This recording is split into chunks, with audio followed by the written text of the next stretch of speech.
In this video, we're going to talk about Progenity, trading under the ticker symbol PROG. Progenity is a small-cap company operating in the sector of biotech, and it develops products like molecular testing.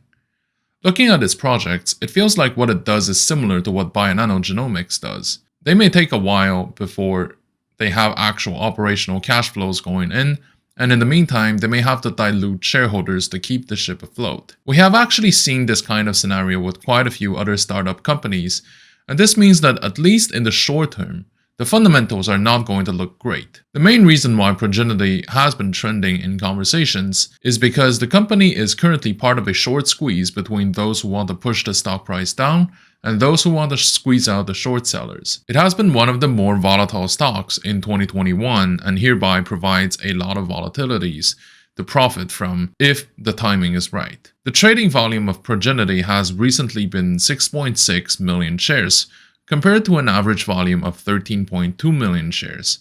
Over the previous 52-week period, its price has been fluctuating between 65 cents and $7.86. The market cap of Progenity is currently at $312 million, compared to the enterprise value of $250 million. The difference between the market cap and its enterprise value is the premium or discount financial market is willing to allocate to the company based on its current fundamentals, leverage, and asset composition. Some of the examples of impact by leverage is if the company has a lot of debt, then the market may feel uncertain about the company's capacity to pay back its interest and principals, which then may negatively impact the profitability, attractiveness, and solvency of the company. Another key element to understand is the asset composition. As for many growth-type companies, they have one of the significant assets called goodwill. Goodwill is basically an expectation of the market that the company is able to generate more profit or to have more growth than other companies, especially if it has a good management, stronger brand recognition, bigger following online, and so on. In other words, it's not a tangible asset that companies can use. However, it's often the reason why some companies are perceived to be trading at a discount because the market cap is lower than the enterprise value, which is the value the market gives to its assets when debts are paid back.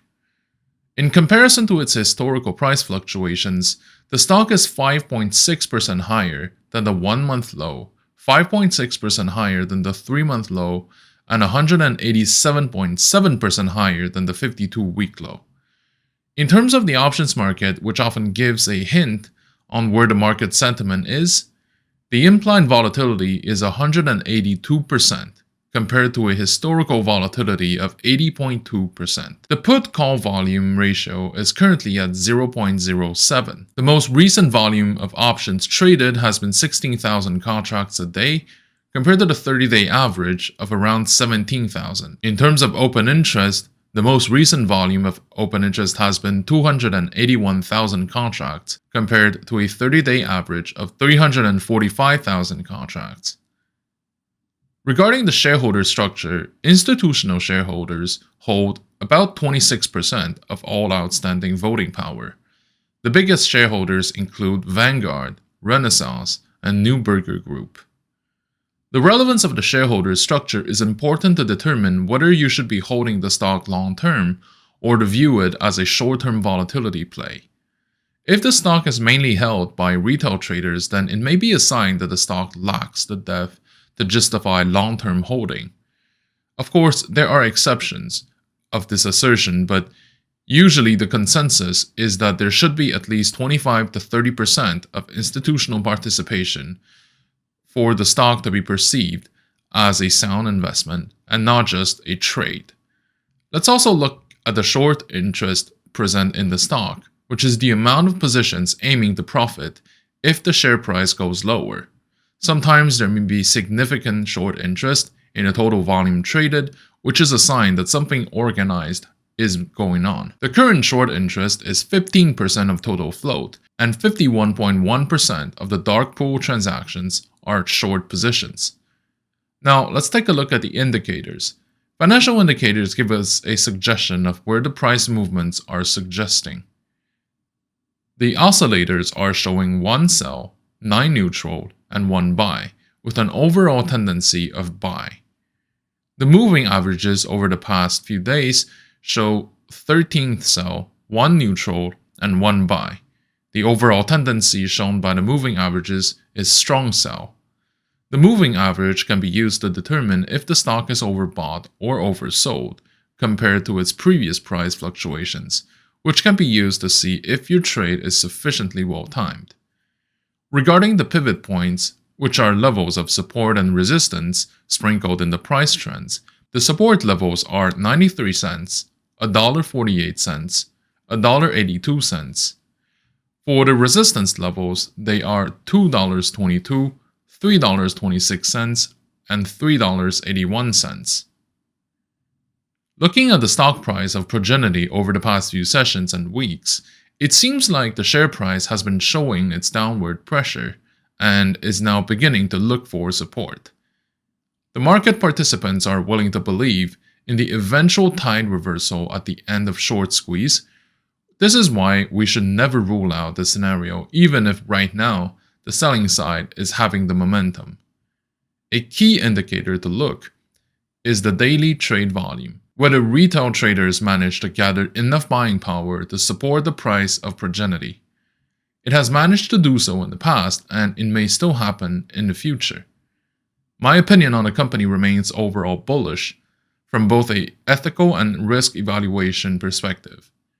I would always argue against short selling a stock because there may be a scenario where the stock is picked up massively by retail side and the potential losses of doing so would be theoretically infinite, not to mention the daily financing cost.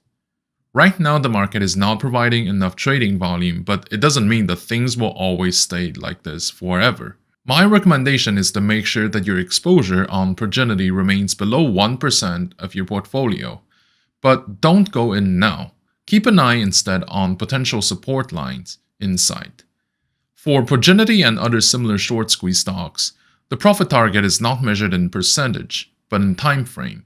I would say that an appropriate holding period for Progenity would be between 6 and 12 months. In this current market environment, I believe that we should be careful about taking positions and risk in the financial market in general, and in the equity market in particular.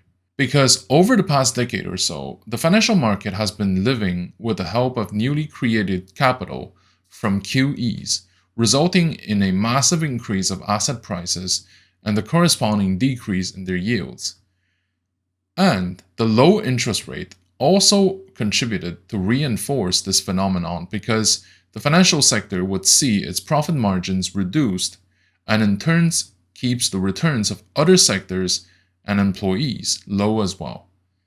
At the same time, the market doesn't represent the real economy, and the real economy doesn't get reflected in the price of different securities. The market is a game of supply and demand, which will depend on a number of factors, not just the fundamentals. If the asset prices only depend on the fundamentals, then their performances in the Northern Hemisphere would have been more than mediocre, because things have been mostly stagnant over the years. A few things can explain why asset prices managed to remain high despite the stagnation of the underlying businesses. The first one is that over the years, there has been more money printed by different central banks to support their own economies. But because that money is distributed to banks and expected to loan to businesses to create more jobs, and that in fact there aren't that many opportunities out there, this money became capital that travels around the world and went into the huge financial melting pot. The QEs are now wrapping up in many countries, so I don't think that it'll remain as the main driving force over the next couple of years to keep the asset prices up. But it's compensated by the arrival of new capital from different regions to North America because it's perceived as a safe haven for investors. With the rising tensions around the world, this capital inflow will probably be sustained over the next couple of years, if not intensifying.